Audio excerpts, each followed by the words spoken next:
It was Friday night, and I was finishing my shift as an app driver. It was already past midnight, and I had decided to do just one more run before going home. The request appeared to be from a busy point of the city, and the destination was a more remote area, near a dirt road that I knew by sight, but had never entered. The race paid well, and as the route seemed smooth, I accepted. When I arrived to pick up the passenger, he was already waiting for me on the sidewalk. A tall man in a hoodie and backpack. He didn't say anything, he just got into the car, confirmed the destination with a nod, and was silent. During the journey, I tried to start a conversation, as I do with most passengers, but he didn't answer anything. He just looked out the window. When we passed the last paved street and entered the dirt road, I started to find it strange. There was no house, no electricity, nothing. Only sand on both sides, and that complete darkness. I asked if he was sure of the address, and he answered with a simple yes. A few minutes later, the GPS signaled that we had arrived. I stopped the car and waited for him to leave, but he kept sitting. I didn't say anything. He just stood there, standing in the back seat, as if he was expecting something. After a few seconds in silence, I turned back and asked if he needed help or if he wanted me to leave him further ahead. He only stared at me for a few seconds, and I swear it was the most empty look I've ever seen in my life. The only thing he said was, "You've already arrived. Now wait." That gave me a chill. I tried to stay calm, but my instinct screamed to get out of there. I tried to play, saying that I couldn't stay still for a long time, that I could get a fine. He just turned his face and stared at the forest on the side of the road. At that moment, I started to feel a real nervousness. The place was completely deserted. I didn't even have a cell phone signal. The only light came from the car's headlights, illuminating that dirt road and the tall tree. After a couple of minutes without anyone saying anything, he slowly opened the car door, but didn't go down. He had the door open, as if waiting for something. Suddenly, without warning, he turned to me and asked, "Can you see it too?" "See what?" I asked, already with my hand on the steering wheel, ready to start. He just laughed, a low, strange laugh, and pointed to the most. I looked in the direction he pointed, but I didn't see anything, only darkness and the lighthouse illuminating part of the bushes. But, for some reason, my body got completely cold. I felt a pressure in my chest, as if something was about to happen. He got out of the car with an absurd slowness, closed the door carefully, and started walking towards the forest. I thought about going away and leaving, but my brain crashed.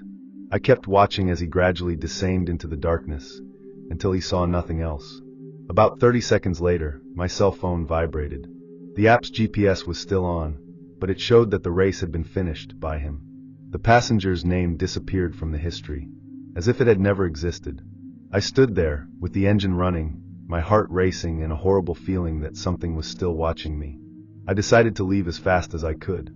But before leaving, I had the impression of seeing, through the rearview mirror, a figure standing on the side of the road, right at the point where the forest began. I don't know if it was him. I don't know if it was someone. I got home in the morning, shaking. I told the story to my sister, but she thought it was just tiredness, and that the app system had probably been bugged. I also wanted to believe that, until I opened the trunk later. There was a black cap inside, the same one the guy wore. I'm sure he didn't take anything with him when he left. I never allow passengers to put luggage in the trunk without me seeing it. That made me freeze. I threw the cap away at the same moment. In the following days, I tried to contact the application center to report what happened, but I couldn't locate the passenger through the race. The support said that the last trip recorded that night was to a mall, not to a dirt road. I thought I had been confused, until I found the images of the car's internal camera, which I installed months ago for security. I went to watch. The video shows the whole race, but in the back seat, there was no one. I'm talking, asking questions, looking through the rearview mirror, alone. I went back to the city driving fast, looking in the rearview mirror every minute. I got home around 2 a.m., still trying to understand what had happened. The next day, I opened the application to report what happened, but there was no record of that race. None. Neither the time, nor the address, nor the passenger's name. It was as if I had never made that trip.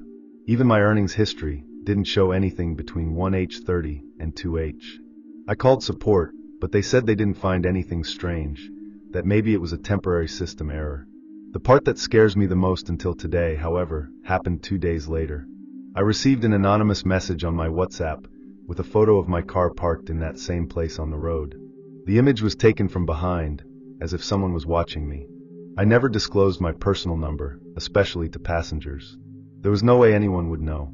The strangest thing is that the photo had the right date and time, 1:52 a.m., the same moment he got out of the car. Since then, I blocked the number, changed the chip, and never accepted races in remote places again.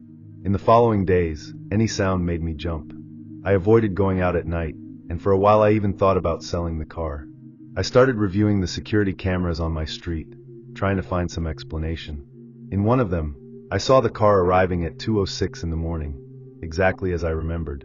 But something made my blood freeze. When I got out of the car, I opened the back door as if someone was still inside. And I stood still for a few seconds, as if I was waiting for someone to leave. I don't remember that. I swear I don't remember doing that. But the images clearly show. I opened the door, took a step to the side, and stared at the back seat as if I were talking to someone. Then, I closed the door and entered the house. That didn't make any sense. I showed the video to my sister, and she turned white. He said it looked like I had accompanied someone to the door. The car was parked in the garage for weeks. Every time I tried to use it at night, something stopped me. A strong feeling, as if something was wrong. One night, I decided to face it for good. I got into the car, started the engine, and the radio turned on by itself. It was mute, but with the volume at maximum. Then a strong static filled the entire car, and for a few seconds I heard a hoarse voice saying, "You brought me here." I turned everything off at the time and ran away. I never used the car at night again. Never again. And to this day, whenever I hear a request for a race to some deserted road, my body crashes. I don't know who or what got into that car, but I know it wasn't just a strange race. It was an encounter with something that shouldn't be there. And worse, something that may still be around. Never accept races in remote places at the end of the shift. If something seems strange, trust your instinct. Would you have let this passenger in? This ride happened a couple of years ago, when I still lived in a university city.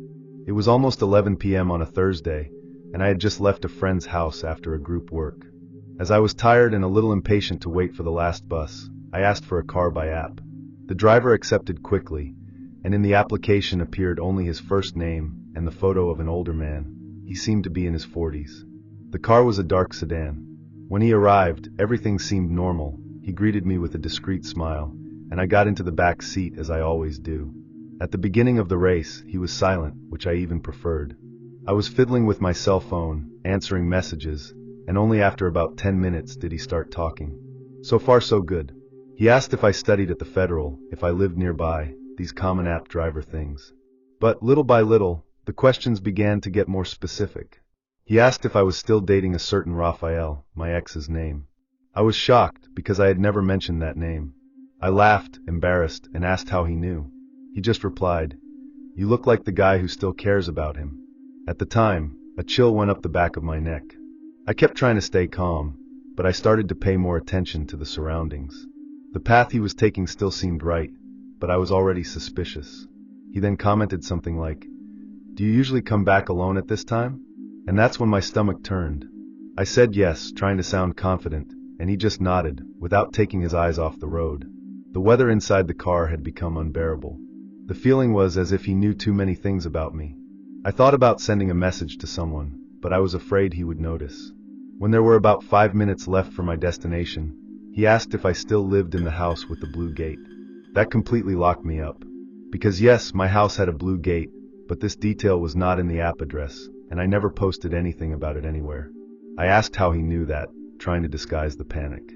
He gave a little smile and said that he had been there before. I asked to stop at the next corner. I invented that I wanted to stop by a 24-hour pharmacy. He didn't answer anything, but slowed down. As soon as the car stopped, I opened the door and left without looking back. I stayed there on the sidewalk, pretending to touch my cell phone until he disappeared from the street. I waited a few more minutes, trying to control the heart that seemed to want to come out of my mouth. Only then did I call another car with another app. When I finally got home, I looked out the window before going down. I checked everything around. Nothing seemed wrong. I went in, locked all the doors, and sat on the couch for a long time, with the feeling that I was still being watched. I tried to forget, to think it was just paranoia. But then when I went to check the app on my phone to report what happened, I noticed something that made me even more nervous. The driver's profile simply didn't exist anymore. It didn't appear in my running history, nor the route, nor the name.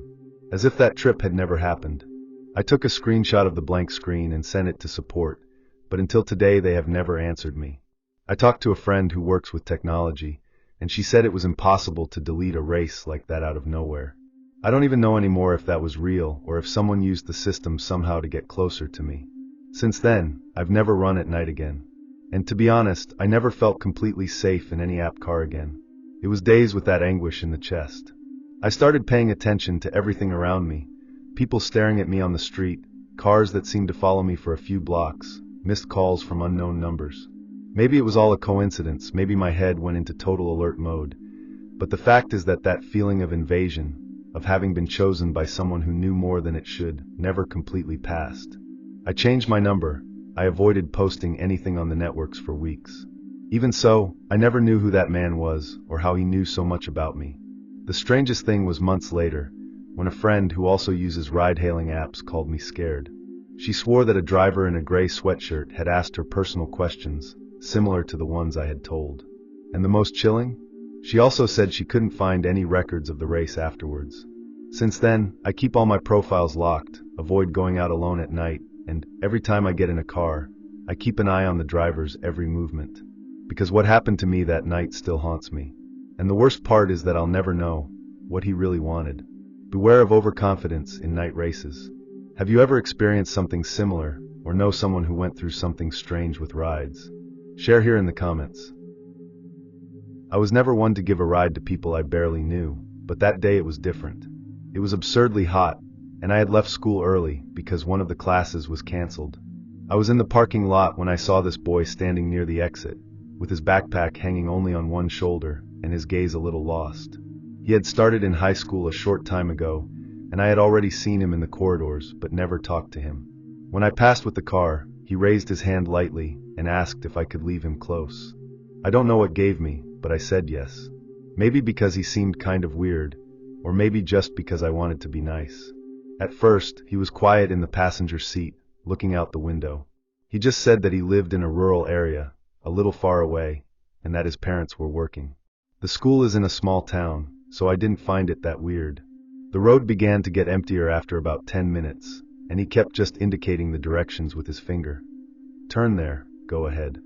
The only thing he said more emphatically was when I suggested that he use the GPS to show me the way. He replied firm, "You don't need to. I know the way."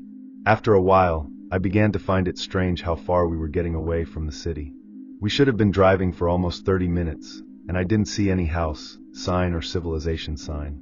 The road was dirt, surrounded by forest on both sides, and the sky began to darken. I commented, trying to disguise the discomfort, that it seemed too far to be close, but he only gave a slight smile and said, "It's already coming." The tone of voice was too calm, almost mechanical. That's when I started to regret stopping in that parking lot. I looked at the phone on the panel support, thinking about putting the GPS on its own, but it turned off out of nowhere. The battery was full, and even so the screen went black. The radio also stopped. Total silence. The only sound was that of the stones hitting the tires and the engine. I asked again how much was left, trying to look calm, but he didn't answer this time. He was just staring at the bus through the window, as if he was waiting for something to appear. My stomach turned. I knew there was something very wrong. I slowed down, pretending it was because of the bulky road, but in reality it was just to try to think better about what to do. We were in the middle of nowhere. No signal, no light, no people around. So I decided to try to turn around. I said something like, "I think we passed, I'm going back a little," and I started to turn the car slowly. It was at that moment that he finally looked at me, right in the eyes, and said very calm, "You're going to leave me here." The way he spoke was not a request. It sounded like an order, and I can't explain why, but I obeyed. I stopped the car. He went down without any hurry. He stood next to the car, staring at me. I asked, kind of without thinking, "Are you sure it's here?" And he didn't answer. He just pointed to the dirt road on the right, as if he told me to leave. I put my foot on the accelerator. I didn't look back, not even through the rearview mirror. All the time, something inside me screamed for me not to look. And I didn't look. I just left. When I got a return signal, I saw that I had driven more than 50 kilometers from the school. I got home white, trembling. My parents even asked if I had crashed the car. I just said I got lost. I couldn't tell what really happened on that road. But that didn't get out of my head. I spent the next few days trying to find out who that boy was. I went after the name he had given at the beginning, but no one with that name was enrolled in school. I showed a description of him to my colleagues, and they all said the same thing. I've never seen this guy around here. It seemed that he simply didn't exist.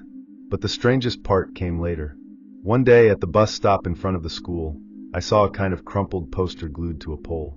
It was from an old campaign about disappearances. One of the faces there tore my spine. It was the same boy who got into my car, only with another outfit, older. The name on the poster was completely different from what he had told me. And the date of the disappearance? It had been 3 years. 3 years before that day he asked me for a ride. I stared at that poster for a long time. I took my phone and took a picture, even with fear of looking crazy later. I went back home, looked for the name on the internet, and found some old articles about the disappearance. A teenager from another city who disappeared after leaving school, and his car was found right near that same dirt road where I left him. The body was never found. The article said that the police believed he had been kidnapped, but they never got concrete clues. That left me in shock. I wanted to forget everything, but at the same time, I wanted to understand. I dreamed about him that night. In the dream, he was in the passenger seat of my car, as if nothing had happened. But in the rearview mirror, I saw blood dripping from the back seat. I woke up with a cold sweat. For weeks, I avoided taking the car alone. And to this day, when I pass by that road, which I now avoid whenever I can, I feel as if someone is still there, waiting for another ride. The weirdest thing of all was that, days after seeing the poster, my car started to have a problem in the passenger seat. The belt locked by itself, as if it were being worn by someone invisible. I took it to 2 different mechanics, and both said the system was perfect. One of them even joked, saying, "Maybe the car misses your ride." I laughed, but inside I was cold. Every time I start the car at night, I instinctively look at that seat, hoping to find someone there, even though I know there shouldn't be anyone. Since that day, I never offered a ride to anyone I didn't know. I don't know exactly what happened that night, but something inside me tells me that that boy wanted to be found. Maybe he just wanted someone to see him again. Or maybe he never got out of the car. So if one day you're driving late at night and someone asks for a ride saying they live nearby, think twice. Because not everyone who gets into your car is really alive. I always took the same app driver during the week, very early, around 6:40 in the morning. It was such a certain routine that it seemed automatic. His name was Paolo, and despite being very quiet, he was always punctual and drove the same silver car, clean, without music, without conversation. We barely exchanged good morning, but I liked that. It was comfortable, safe. The platform allowed to schedule the same driver by affinity, and for months it worked perfectly. But that Monday, something was strange. The car was the same license plate, same account in the application. But when I entered, I immediately realized that he was wearing a dark jacket and a cap, something I had never done before. The face was half covered by the flap of the cap, but it looked like the same man. But the silence that used to be comfortable, that morning became suffocating. The way he held the steering wheel, firmer, more tense. And I noticed that he didn't follow the usual path. On the second block, he turned into a different street. At the time, I thought maybe he was dodging from the traffic, but I was strange that he didn't tell me. I touched his shoulder lightly and asked, "Did you change the path today?" Without taking his eyes off the road, he just replied with a, "It's all right." The voice was different, more serious. I froze. Even so, I held back, trying not to look nervous. I opened the application to check the route and realized that the route was being followed. But in real time, the GPS showed something else. We were more than 5 minutes away from where we should be. I tried to stay calm and started a conversation, as an attempt to relieve the tension. I asked if he had changed the shift, if it was really Paolo who took me every morning. He didn't answer anything. He just tightened the steering wheel more. When I saw it, he had locked the car doors, something Paolo never did. My heart started beating faster, and I discreetly tried to send a message to a friend, but in that stretch the internet just wouldn't load. No signal bar. That's when I really started to panic. I began to observe everything, the stickers on the glass, the smell hanging in the rearview mirror, even the car carpet. All the same. It was the same car, yes. But the driver was not the same man. The way he moved the gearbox, how he kept the spine upright, even the silence seemed forced. When I got a little closer to look at his face, I saw that he had a scar behind his ear, something that Paolo really didn't have. That gave me goosebumps from head to toe. It wasn't a coincidence, there was something wrong there. Very wrong. When I asked him to go down at the next corner, he pretended he didn't hear. I repeated more firmly, and he replied, "You will arrive at the destination. That's all." That answer left me paralyzed. I took my phone again and tried to open the app's emergency button, but the screen crashed. It was as if the phone was locked just for me. That's when he stopped the car. In the middle of an empty street, no light, no movement. I turned to him and screamed, telling him to open the door. He just turned his face, slowly, and stared at me with an icy smile. One of those smiles you never forget. In desperation, I started hitting the glass, trying to open any door. That's when I heard the click of the lock. It had unlocked. I ran out of the car, without even looking back. I hid behind a wall and called the police. While I was waiting, I looked through the wall and saw the car parked in the same place. The driver was still inside, but now he was wearing sunglasses. At night, as if he wanted no one else to see his face. When the car arrived, the car had already disappeared, and there was no registration of any car with those plates in the application system. The next day, I tried to report it through the app. They said there was no race registered in my profile at that time. And more, the driver's account with the name Paolo had been deactivated days before. I had no reaction. I tried to rationalize, think of some system error, some network failure. But deep down, I know I got into someone's car that shouldn't be there. To this day I wonder who that man was, why he knew my route, and what would have happened if I hadn't insisted on leaving. My heart beat so loud that I barely heard my own breath. I tried to pull the handle, but the locks were still triggered. He kept his hand on the steering wheel, but his eyes were glued to me by the rearview mirror. For a second, I thought about throwing myself against the door, breaking the glass with my elbow, anything. But before I made any sudden movement, he said my name. Not a name that was in the application. The name by which only my mother called me when I was a child. That disassembled me. It was impossible for him to know that. I strammed. I could only think that I wasn't going to get out of there alive. That's when he got out of the car. Of nowhere. He left, closed the door, and walked to the front of the vehicle. It disappeared from my vision. I didn't know if he had left or was waiting for me to do something. I took advantage of the moment and started desperately hitting the lock buttons. After a few attempts, the door unlocked. I threw my body out, tripped on the asphalt, and started running like crazy in the middle of the street. Behind me, only the silence. No step, no car sound, nothing. When I looked back, the car was still there. Stop, but empty.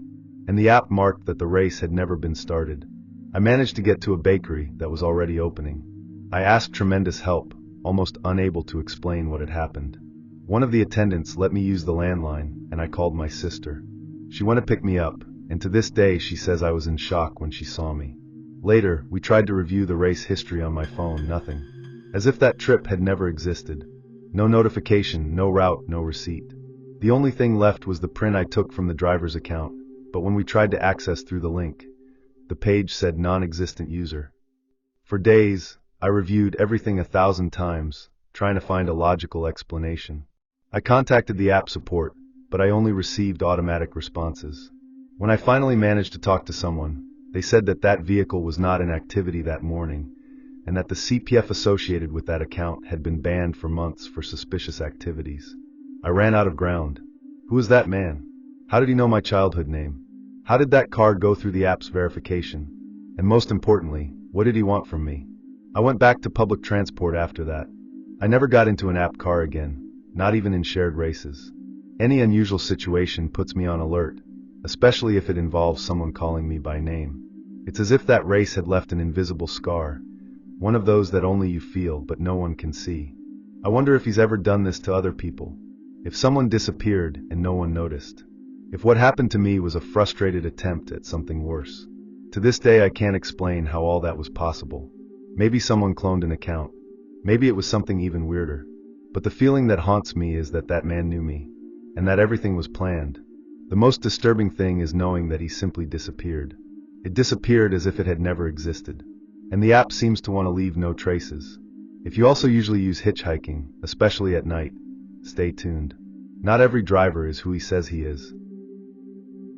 I've always been a little paranoid about ride-hailing apps, especially at night. That day, I had returned late from college and decided to ask for a car, even though I knew it would take a while. I was too tired to walk to the bus stop. I opened the app, requested the race, but the estimated time was almost 20 minutes. I found it strange, since drivers usually show up at 5 or 10 at most. I canceled the race and left it to try again later. I didn't even worry much about it. I just left my cell phone and went to prepare something quick to eat. About 15 minutes later, while I was in the kitchen, I heard an insistent horn on the street. That dry, repetitive honking, as if it were someone in a hurry. I went to the window thinking it was some neighbor waiting for someone, but there was a car parked right in front of my house. What gave me goosebumps was seeing that it was exactly the same model, color, and license plate of the car that appeared in the race that I had canceled. I was frozen. I never put my full address in the app. I always use the reference point on the corner, just in case. I kept watching from the window, half hidden behind the curtain, trying to understand if it was just a coincidence. The driver had his face covered by a dark cap and seemed to stare at my house. The horn stopped for a few seconds, and then he turned on the headlights as if it were a sign or a provocation. My heart started beating faster. I went to check the app again, and there was no active race. The history confirmed that I had canceled even before the driver left. Even so, that car was there.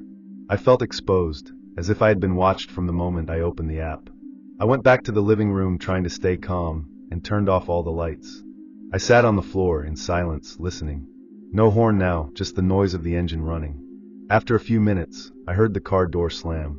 I got up slowly and went to the front window. There was no one else in the car. The driver had come down and was coming down the sidewalk towards my house. I crouched down again, holding my cell phone with a trembling hand. I called 190 and started explaining what was happening, but the attendant seemed to doubt the urgency. "If he didn't try to invade, we can only send a vehicle to the patrol," she said. While I was still trying to explain to the attendant, I heard something knocking on the back door. It wasn't the front of the house. It was as if he had turned around. I ran to the kitchen and turned off the light. The doorknob even moved, but fortunately I always leave it locked. That's when the call dropped. No signal, no internet. I was paralyzed there for a few seconds, with my breath held. I took a knife from the nearest drawer, not because I knew what to do, but because it was the only thing that made me feel a little less helpless at that moment. About 5 minutes passed in absolute silence. I didn't hear the steps anymore, nor the car or anything. I decided to risk a look through the bedroom window, which overlooks the back of the house. And that's when I saw. The car was still parked, but now with the trunk open. Something inside seemed to move. I can't explain why, but that gave me a horrible feeling, as if I had escaped something that could have ended very badly. I hid in the bathroom with the door locked and stayed there until dawn. When the sun started to rise, I risked leaving the bathroom. The car was no longer there. I opened the front door very carefully and walked to the sidewalk to see if I could find anything that confirmed what had happened. There were still fresh tire marks on the floor, and across the street, a white plastic bag thrown on the sidewalk. Inside it, there was an app driver badge, but the face was someone else's. The name was the same as the driver of the canceled race, but the face was not the same as I had seen. It was as if someone had used that account, the car, everything, but without being the real person. Later, I went to the police station to report everything. The policeman listened carefully, but said that, without a clear invasion attempt, there was not much to do. He instructed me to register a bulletin and, if possible, install security cameras. I showed the history of the application, but there were no more recent races. As if everything had been erased. Since that day, I never asked for a ride late at night again. And I wrote down all the names of drivers who have already attended me, just to make sure. Because I still don't know who was waiting for me that morning, but I'm pretty sure it wasn't a mistake. In the days that followed, I became paranoid. I installed a camera at the front door, in the garage. I bought a new lock for the back. I even talked to my neighbors, but no one saw or heard anything that morning. What scared me the most was that, at some point, someone knew exactly where I lived, even without me having informed anything in the application. I started to wonder if my location was leaking in any way, or if the guy already knew me from somewhere. This part is the one that bothers me the most to this day. A week later, I received a notification of a new driver arriving at my address at 3:42 in the morning. I hadn't asked for anything. When I went to check the app, there was no active race record. I stood still in bed, looking at the ceiling with my heart racing. I didn't get up or open the window. I just waited. The next day, I checked the cameras. No car appeared, but the motion sensor was activated exactly at 3:42. Twice. Nowadays, I avoid using any app at night. It may seem like an exaggeration, but this story made me suspicious of everything. Sometimes I think that someone may have taken advantage of a loophole in the system to try something worse. Other times, I think I was just lucky not to have opened the door at that moment. And honestly, I don't want to find out which of the options is the real one. Some things are better when they are unanswered. If you've been through something similar, a suspicious race, someone knowing more than they should, or situations that simply didn't make sense, tell us in the comments. Maybe your story will help other people stay alert too. I accepted a ride through the app because it was cheaper than taking the conventional bus. I needed to go to a neighboring city to solve some college documents, and since the trip wasn't that long, I thought it wouldn't be a problem. The driver seemed calm in the evaluations, had a photo, full name, and more than 100 races. He arrived on time, greeted me politely, and put my backpack in the trunk. It was early in the morning, around 7:20 a.m., and everything was still a little cloudy, with a cold wind typical of that time of year. The marked route was direct, without deviations. I checked everything before accepting. During the first 30 minutes, everything went normally. The car was clean, the radio was on an ambient music station, and the driver had a casual conversation about the weather, traffic, and how these applications helped in everyday life. He seemed nice, very calm. But, almost arriving halfway through the journey, I realized that he took an exit from the highway that was not on the original route. At first, I thought it was because of some traffic or blockage, but there was no warning in the GPS. I asked him if everything was okay, and he answered without looking at me. "It's a faster way, trust me." At the time, that answer made me uncomfortable, but I tried to stay calm. I kept looking at the GPS on my cell phone, and saw that it was going in a completely different direction than estimated. The road was narrower, without much movement, and with bush on both sides. There was no more city sign nearby. I said I preferred the normal way, that I was in no hurry, and that he could go back to the highway, but he just shook his head and said, "Relax, we're almost there." The way he said that was strange, as if he was tired of giving explanations. That's when I started to feel that cold in my stomach that comes when something isn't right. I discreetly tried to open the app on my phone to send my real-time location to a friend, but the signal was failing. 4G didn't work properly there, and that only increased my anxiety.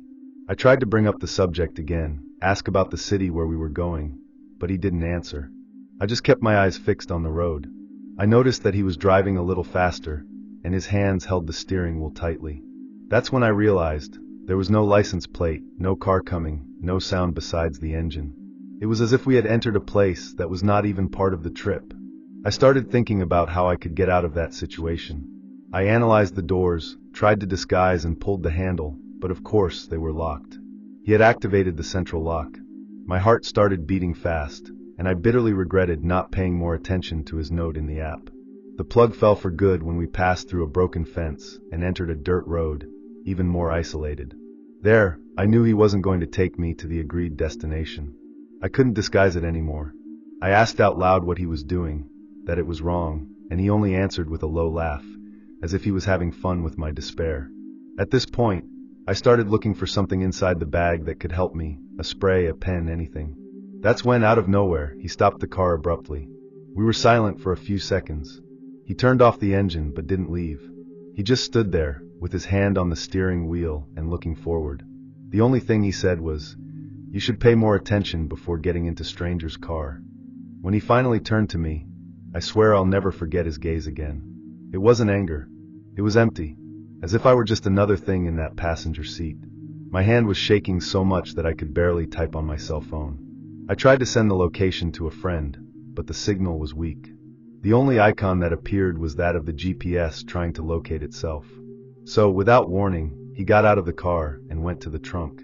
Those seconds seemed like an eternity. I took the hairspray I always took and got ready to run if necessary. When he came back, he was holding a bottle of water and a bag with what seemed to be food. He looked at me and said, "Relax, I just stopped to eat a little."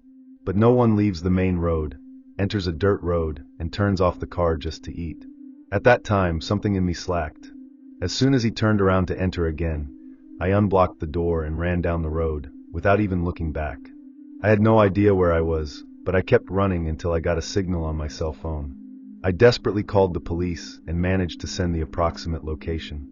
I hid in the middle of some bushes until I heard the sound of a car. When the police arrived, he had already left.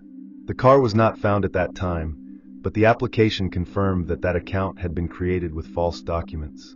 Since then, I've never gotten into an app car at night. I spent weeks without being able to sleep properly. The fear of getting into any car, even from acquaintances, took over me. The police investigated, but they never managed to track down who was behind that account. The car was rented, the data was false, and everything seemed to have been made to disappear soon after. I was told that it probably wasn't the first time he did this. That could have ended in a much worse way. I kept wondering what he would do if I hadn't reacted, if I had trusted for another 5 minutes. Until today, every time I open a transportation app, my stomach turns. There are people who think this is an exaggeration, but those who have lived through this type of situation know that danger sometimes begins when we least expect it. If someone who is reading this has ever gone through something similar, or had a strange feeling during a race, take it seriously. Sometimes instinct is what saves you. Be careful when accepting rides, even through apps. Not everything is what it seems. If you've been through something similar, share it in the comments. Your report may alert other people. This happened about 2 years ago, after a music festival that took place in a neighboring city. I went with a group of friends. We were a big group, about 10 people in total. The plan was to get everyone back together, but at the end of the night we ended up meeting in the middle of the crowd and the cars that left at the same time. One of our friends, Bruno, disappeared from sight for a few minutes. We think he had gone to the bathroom or to get water. But when we met in the parking lot, he was no longer there.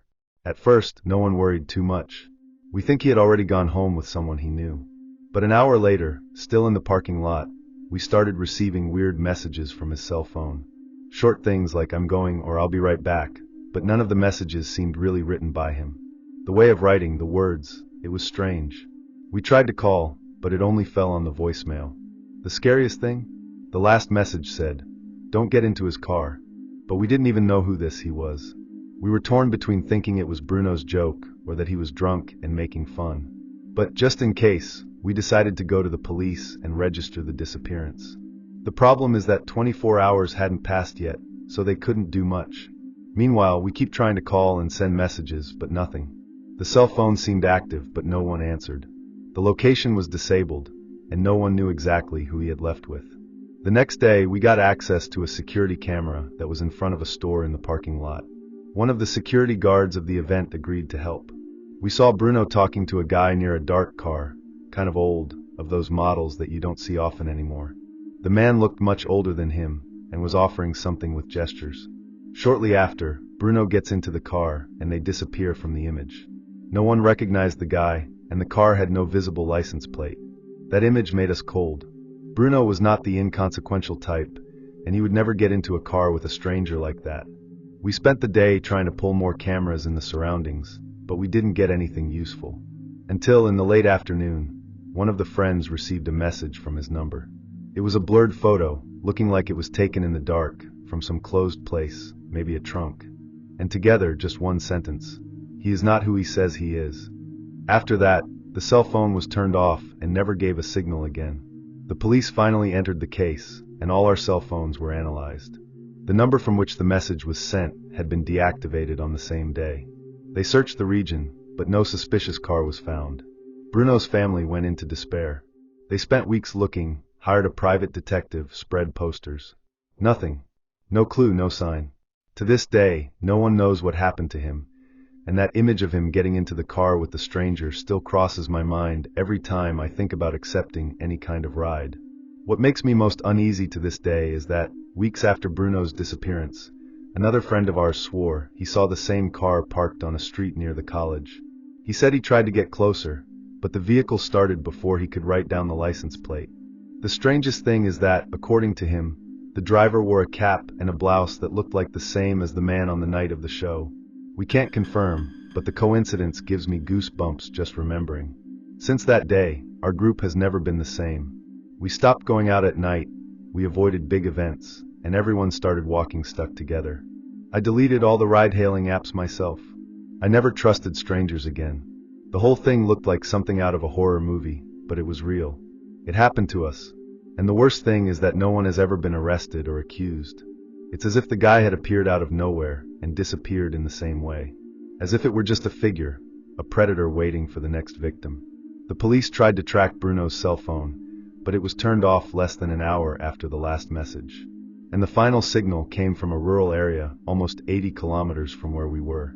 They searched the place, of course, but found absolutely nothing. No trace of the car, the driver, or Bruno.